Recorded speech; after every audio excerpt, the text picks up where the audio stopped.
Bismillahirrahmanirrahim. Assalamualaikum warahmatullahi wabarakatuh.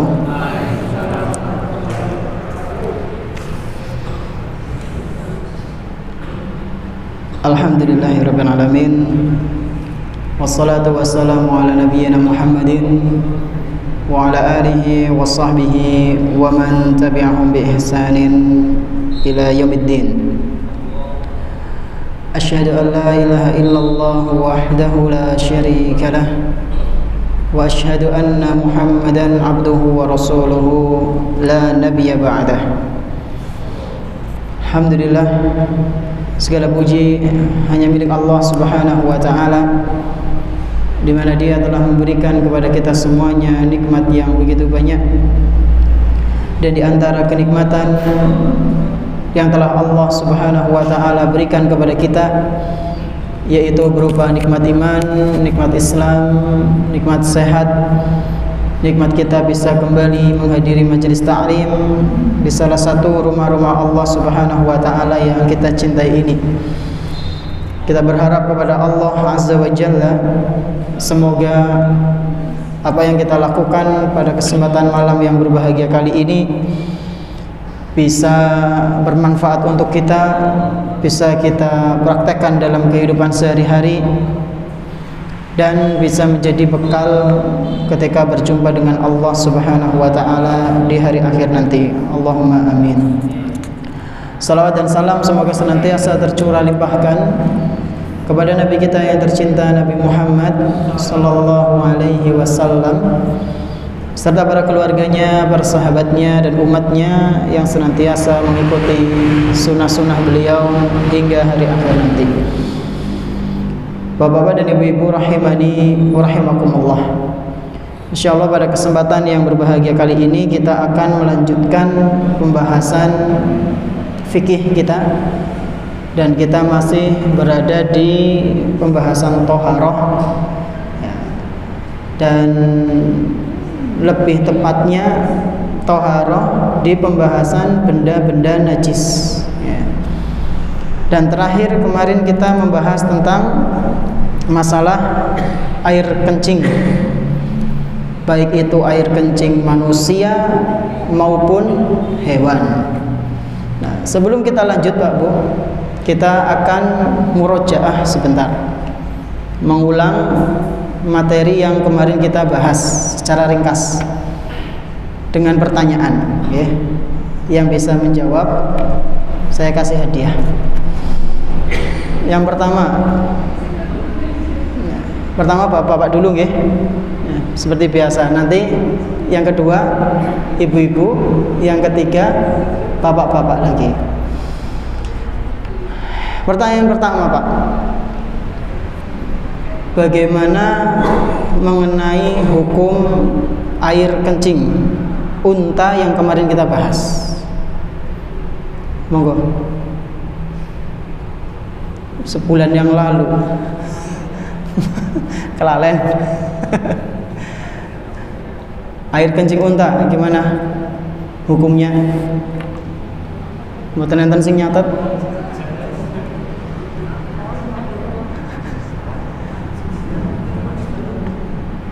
Gimana? Atau ibu-ibunya ada yang bisa jawab? Kesupen Pak? Gimana? Lupa karena nggak dicatat, ya. Hukumnya apa Pak Bu? Asalnya najis. Cuma di beberapa kesempatan diperbolehkan, ya. Kemarin kita bawakan riwayat Imam Bukhari, yaitu diperbolehkan dikonsumsi ketika di momen-momen tertentu dan penyakit yang tertentu juga. Jadi nggak sembarang penyakit terus tuai air kencing unta, enggak. Dan memang hukum asalnya air kencing itu najis, sudah kita bahas secara rinci waktu kemarin. Jadi jawabannya apa?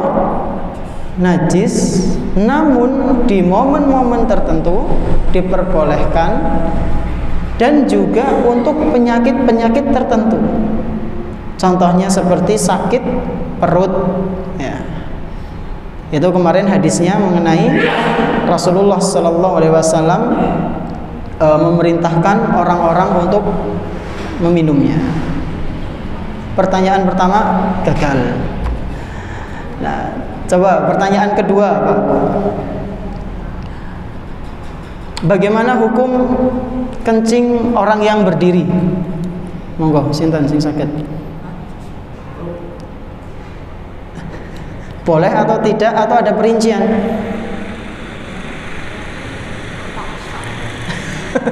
Coba angkat tangan. Mboten enten sing angkat tangan, ibu-ibu enten sing badhe jawab mboten? Air kencing kencing sambil berdiri niku boleh mboten Pak Bu? Ada yang bilang boleh, ada yang bilang tidak boleh. Yang benar gimana? Hah? Ada perincian. Oh, hadiahnya nggak jadi ini. Air kencing sambil berdiri niku, yang pertama kalau tidak ada uzur hukumnya makruh. Ya. Dan lebih baik kenapa? Jongkok. Kenapa jongkok? Karena lebih aman daripada kena percikan air kencing ya, najis-najis itu. Jadi jongkok kalau bisa. Kalau misalnya memang harus berdiri, ya, nggak bisa jongkok, pastikan posisi kita aman dari percikan air kencing tersebut. Ya. Jadi kencing sambil berdiri harus dirinci. Lebih baik jongkok. Kalaupun kita harus berdiri, misalnya kayak di kereta, itu kan agak susah. Ya. Kalau misalnya posisinya susah, panjenengan merasa susah, berdiri nggak apa-apa. Yang penting, napa Pak Bu? Harus ya kita pastikan posisi kita napa? Aman dari percikan air kencing tersebut. Ini hadiahnya berarti nggak jadi nih. Terakhir nih, terakhir pertanyaannya gampang. Yang terakhir, apa hukuman bagi orang yang tidak bersuci setelah kencing? Napa hukumannya? Napa Bu? Ada jawaban mboten? Oh, mendapatkan siksa kubur. Alhamdulillah, 3 pertanyaan 1 terjawab. Monggo Pak Nun Sewu. Dia terkena siksa kubur. Ya, orang yang kencing tapi tidak, Nun Sewu.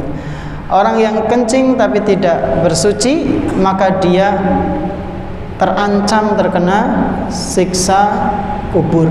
Ya, naudzubillahi min dzalik. Nah, ini pembahasan atau beberapa poin yang kita bahas di pertemuan yang telah lalu. Adapun sekarang kita masuk ke pembahasan masih benda-benda najis Pak Bu. Ya, sabar nggih, karena benda-benda najis itu cukup banyak. Nah, benda-benda najis yang akan kita bahas yaitu mengenai tinja. Napa? Tinja. Kalau kemarin air kencing, sekarang kita akan bahas dua benda najis. Yang pertama adalah tinja, atau maaf, kotoran manusia, ya, maaf, nun sewu, ya. Baik itu yang keluar dari manusia maupun hewan. Kemudian yang kedua yaitu muntahan. Kenapa? Muntahan. Ya. Muntahan itu najis apa enggak? Ya. Dalilnya apa? Penjelasannya bagaimana? Jadi yang pertama yaitu tinja. Tinja kan bahasa lainnya niku nggih. Kotoran niku kan? Bahasa lainnya tinja, bener kan nggih? Nah, takutnya saya salah dalam memilih bahasa. Nah, dalam pembahasan tinja ini kita akan membahas 3 poin. Dalam pembahasan tinja niki Pak Bu, kita akan membahas 3 poin, dan masalah muntah kita akan membahas 2 poin atau 3, sama saja 3 ya. Jadi tinja kita akan bahas berapa poin? 3. pembahasan muntah nanti kita juga akan membahas 3 poin. Jadi masing-masing nanti ada 3 poin. Poin yang pertama dari pembahasan tinja yaitu mengenai hukumnya. Ya. Kira-kira hukum tinja niku napa Pak Bu? Najis atau bukan najis? Jelas najis. Kotoran ya, najis. Hukum asalnya adalah najis. Sebagaimana air kencing itu najis. Dalilnya apa Ustadz? Dalilnya adalah perbuatan Nabi Shallallahu Alaihi Wasallam ketika beliau setelah buang hajat, maaf BAB, beliau itu istinja, ya, wawik, bersihkan itu. Ini sebagai dalil. Dalam hadis riwayat Bukhari dari Anas radhiyallahu anhu, bahwasanya beliau pernah menceritakan kana an-nabiy sallallahu alaihi wasallam idza kharaja li hajatihi aji'u ana wa ghulamun ma'ana idawatun min ma'in yakni yastanji bih. Dahulu ketika Nabi sallallahu alaihi wasallam pergi ke WC untuk BAB, kata Anas bin Malik radhiyallahu anhu, aku dan satu temanku, masih kecil waktu itu, aku dan satu temanku membawa ember isinya air, jadi nimba, ya, kotongan. Untuk siapa? Untuk Nabi Sallallahu Alaihi Wasallam. Buat apa? Yastanjibih, agar Nabi Sallallahu Alaihi Wasallam bisa membersihkan kotorannya pakai air itu. Ini dalil yang menunjukkan bahwasanya tinja itu adalah kotoran yang harus dibersihkan, najis. Ya. Ini dalilnya dalam hadis riwayat Imam Al-Bukhari. Dalam riwayat lain, hadis riwayat Imam Ahmad dan dinyatakan sahih oleh Syekh Syu'aib Al-Arnaud, bahwasanya istri Nabi Sallallahu Alaihi Wasallam yaitu yang bernama Aisyah radhiyallahu anha, beliau pernah memerintahkan kepada sahabiat yang lain. Jadi Aisyah ini punya teman-teman perempuan. Nah, Aisyah pernah berpesan kepada teman-temannya ini, murna azwajakunna an yaghsilu anhum asaral ghaiti wal baul. Wahai para wanita, kalian perintahkanlah suami-suami kalian untuk membersihkan bekas buang air besarnya dan buang air kecilnya. Jadi Aisyah pesan ke para sahabiat untuk memberitahu suaminya supaya bersih kalau wawik, maaf. Fa inni astahyihim, karena sungguh aku malu kalau mereka nggak sampai seperti itu. Emang ada bapak-bapak yang buang air kecil atau air besar tidak membersihkannya, Pak Bu? Ada atau tidak? Ada. Ya. Na'udzubillahi min dzalik. Jadi Ummul Mukminin, ibunda kita Aisyah radhiyallahu anha, beliau malu kalau ada kaum muslimin ngaku pengikutnya Nabi Sallallahu Alaihi Wasallam, ngaku Islam, tapi kok jorok. Di antara bentuk kejorokannya enggak wawik, enggak cebok setelah buang air kecil maupun air besar. Wa inna Rasulullah sallallahu alaihi wasallam kana yaf'aluhu. Ketahuilah sesungguhnya Rasulullah sallallahu alaihi wasallam itu bersuci setelah buang hajat. Hadis riwayat Imam Ahmad dinilai sahih oleh Syekh Syu'aib Al-Arnaud. Nah, jamaah rahimani wa rahimakumullah, kita sepakat nggih bahwasanya tinja itu termasuk benda yang najis dan haram untuk dikonsumsi, jelas 100%.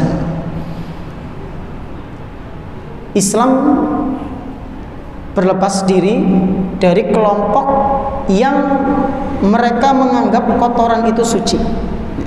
Loh Ustadz, memang ada kelompok ya, yang ngaku-ngaku Islam tapi mereka memiliki keyakinan kotoran manusia itu ada yang suci. Ada Pak Bu kelompok yang seperti itu? Ada. Kelompok apa? Kelompok Syiah. Ya.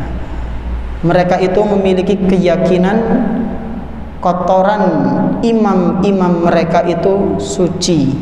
Ya, na'udzubillahi min dzalik. Dan ini disebutkan di kitab-kitab mereka. Contohnya di kitab Anwarul Wilayah. Ya, Anwarul Wilayah. Di situ ada ulama mereka yang mengatakan seperti ini Pak Bu, na'udzubillah. Ya. Laisa fi baulil a'immati wa ghaitihim istihbasun wala natn wala qadharah. Ini untuk pengetahuan saja nggih. Untuk sakofah pengetahuan supaya panjenengan terhindar dari pemikiran seperti ini.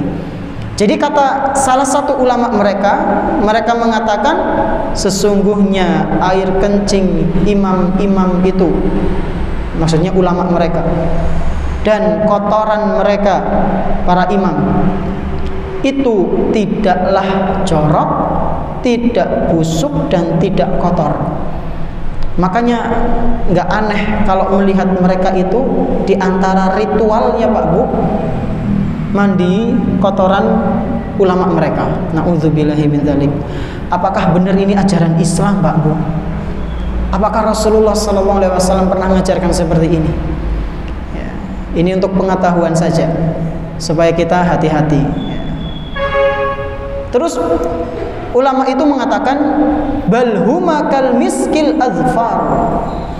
Kotoran para imam itu seperti misk, minyak wangi yang semerbak. Allahu Akbar, semerbak sekang ngendi.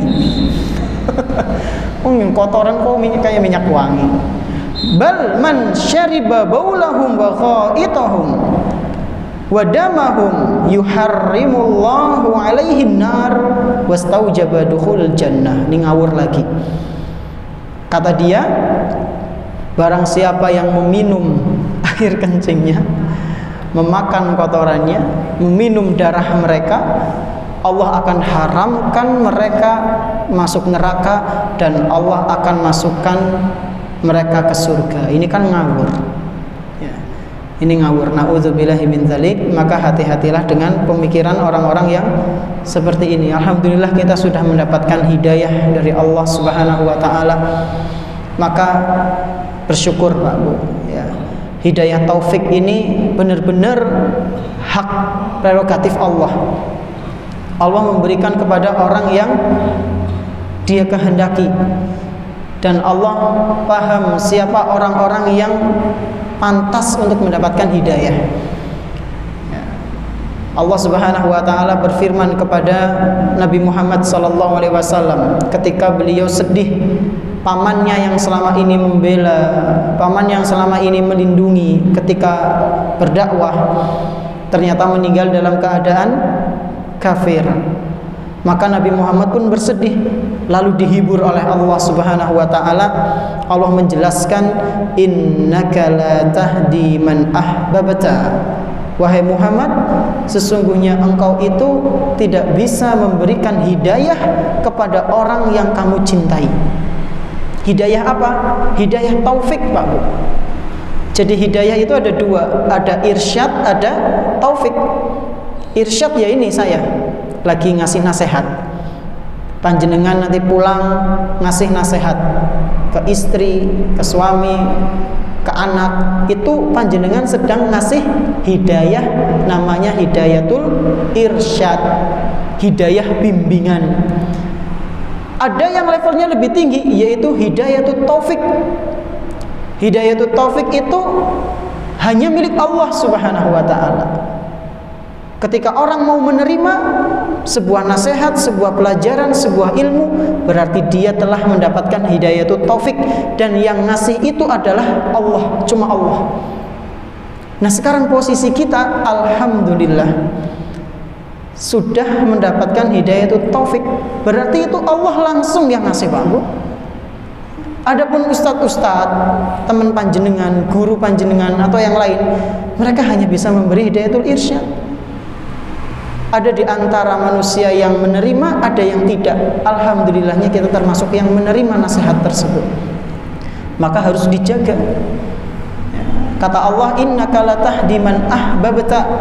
Sesungguhnya engkau wahai Muhammad tidak bisa memberikan hidayah taufik kepada orang yang kamu cintai.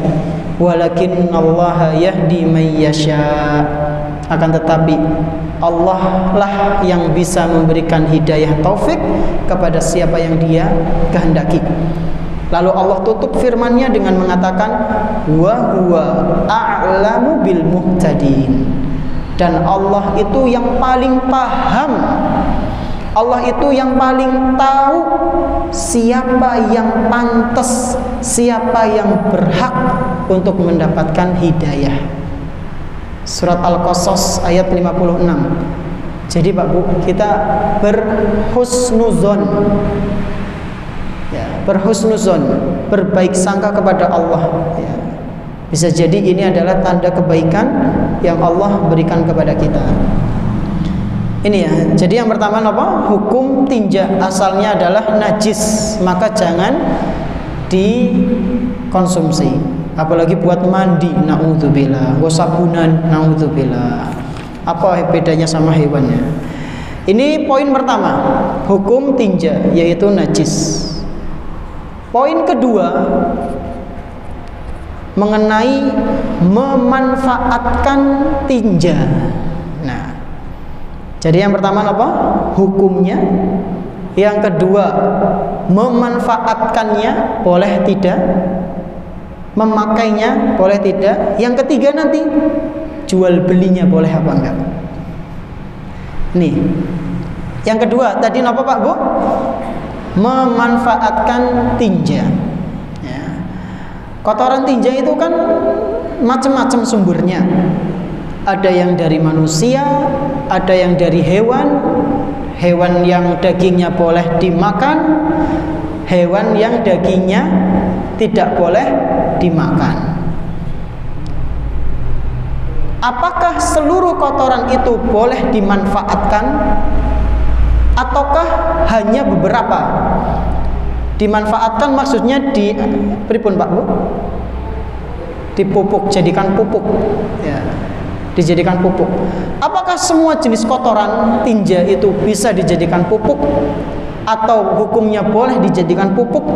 Atau hanya kotoran-kotoran tertentu saja yang dalam syariat Islam itu boleh dijadikan sebagai pupuk? Insya Allah kita bahas.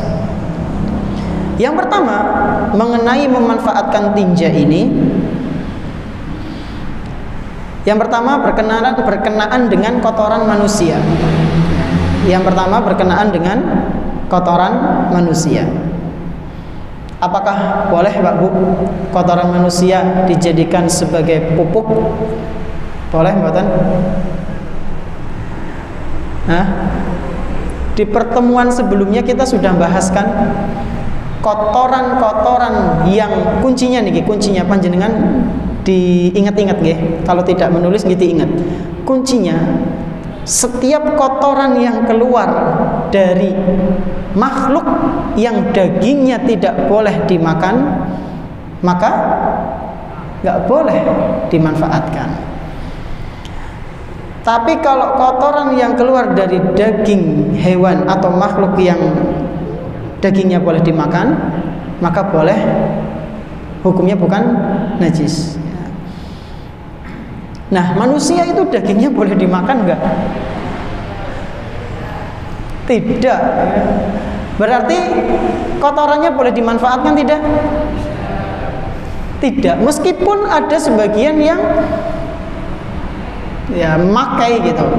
Tapi saya baca Pak Bu, ada penelitian yang ternyata kotoran manusia itu ya tidak pantas, tidak cocok untuk jadi pupuk karena mengandung virus apa saya lupa, yang membuat hasil tanaman itu kurang baik ya.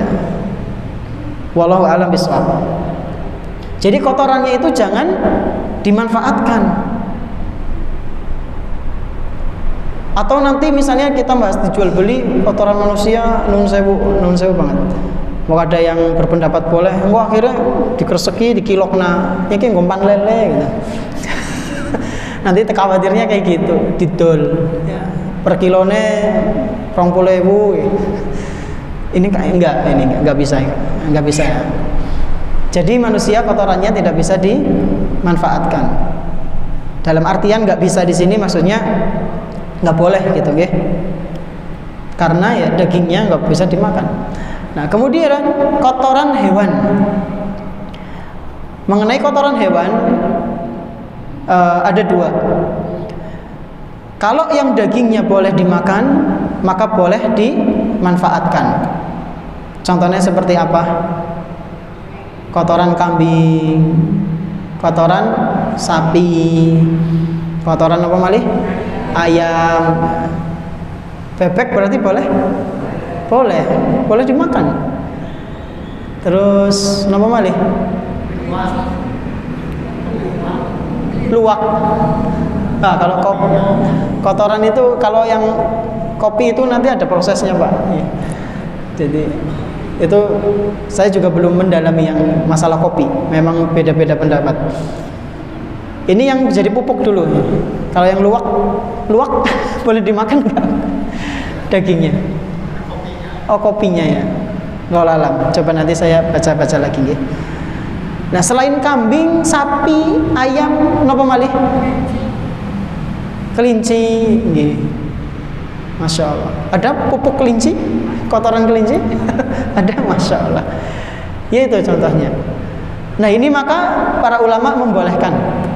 Ya, karena daging-daging hewan itu boleh dimakan. Ini yang pertama. Kemudian yang B, yang kedua, hewan yang dagingnya nggak boleh dimakan atau hewan yang najis, maka kotorannya tidak boleh, kenapa Pak Bu? Dimanfaatkan. Tapi kalau misalnya memang hanya adanya itu, kepepet atau memang tumbuhan nggak bisa tumbuh kecuali dengan itu, sebagian ulama membolehkan. Tapi kebolehannya ini diiringi dengan makruh. Nggih. Pripun Pak, Bu tadi? Kotoran hewan yang dagingnya haram dimakan itu aslinya nggak boleh digunakan jadi pupuk. Tapi kalau misalnya kepepet, ada tanaman yang nggak bisa tumbuh kecuali pakai itu, atau karena adanya itu, maka sebagian ulama diantaranya Imam An-Nawawi rahimahullahu ta'ala, beliau mengatakan nggak apa-apa, tapi makruh, dibenci. Jajal gisok takoni sehingga ngutang ora. Gimana Bu? Saya ulang. Kalau hewan yang dagingnya haram dimakan, napa tadi?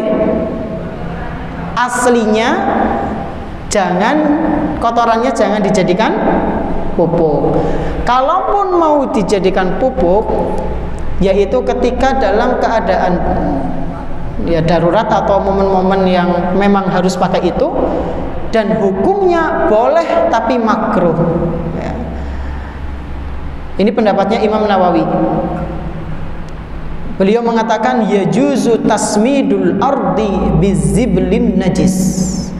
Beliau mengatakan boleh merabuk dengan pupuk yang berasal dari kotoran hewan najis.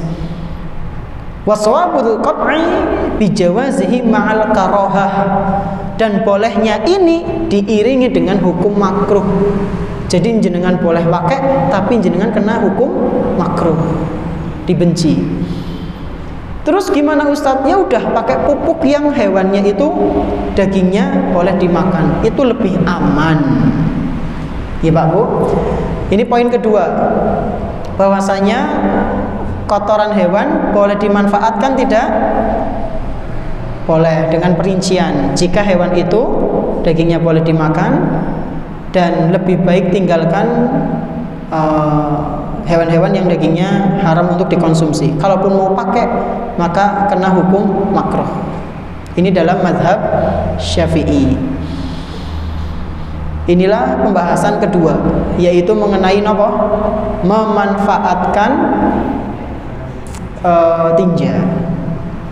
Terus yang ketiga, menjual belikannya. Nah niki, apakah boleh jual beli kotoran?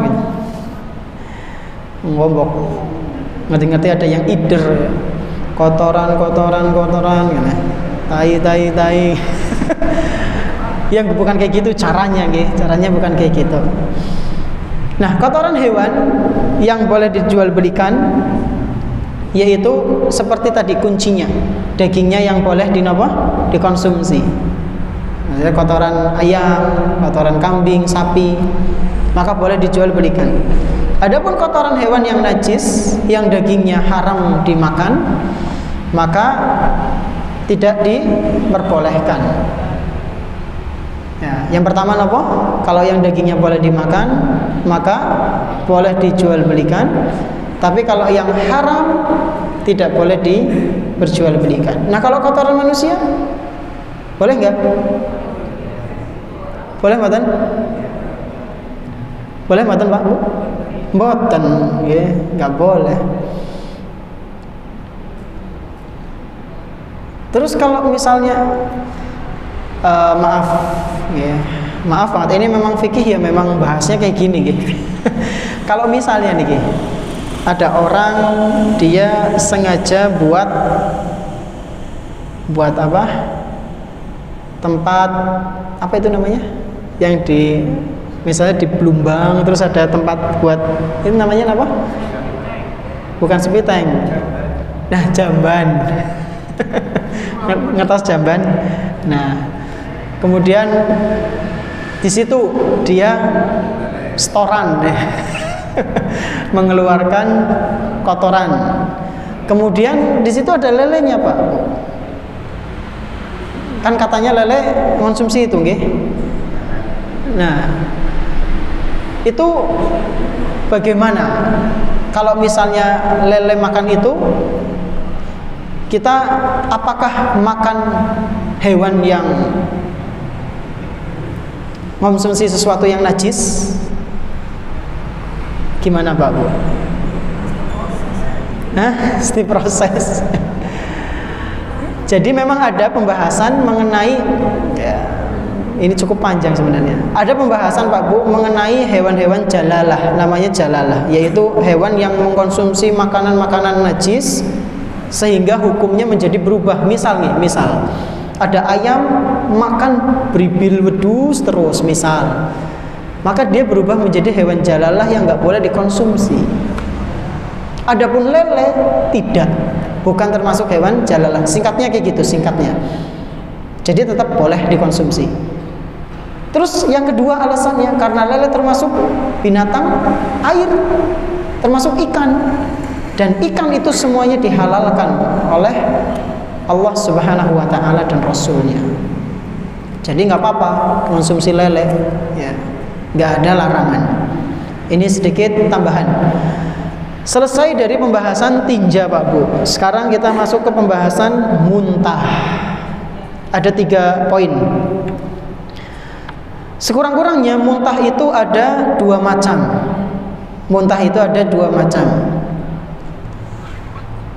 Sekalian 1 poin. Yang pertama yaitu muntahan yang bentuknya sudah berubah. Muntahan yang bentuknya sudah berubah. Berubah apanya Ustadz? Bentuknya, warnanya, baunya, dan rasanya. Jadi kan kadang ada orang, nuwun sewu nggih, ngapunten niki nek mandan jorok. Ada orang mutah, bentuknya udah beda, udah nggak seperti awal mula ketika dia memasukkan ke mulutnya. Jadi banyak kayak gitu nggih. Ini yang pertama, jenis muntahan yang pertama. Dan para ulama sepakat, semua mazhab sepakat, Imam Syafi'i, mazhab Syafi'i, mazhab Maliki, Hambali, dan yang lainnya, Syekhul Islam Ibnu Taimiyah, Ibnu Qayyim, para ulama sepakat ini hukumnya najis. Berarti kalau kita terkena muntahan yang seperti itu harus dibersihkan. Dalilnya apa Ustadz? Dalilnya adalah qiyas. Jadi qiyas itu bisa dijadikan sebagai dalil. Qiyasnya, analoginya bagaimana? Para ulama mengkiaskan muntahan itu seperti kotoran, cuma beda jalur. Karena makanan sudah diolah di perut, hancur, keluarnya beda jalur. Ya, maka mereka menghukumi najis, sama saja. Ini yang pertama. Kemudian yang kedua, muntahan yang keluarnya masih bentuk makanan. Jadi kadang ada orang muntah masih ada nasi, makan nasi keluarnya nasi Pak Bu, bukan cairan, bukan sesuatu yang rusak, masih nasi gitu.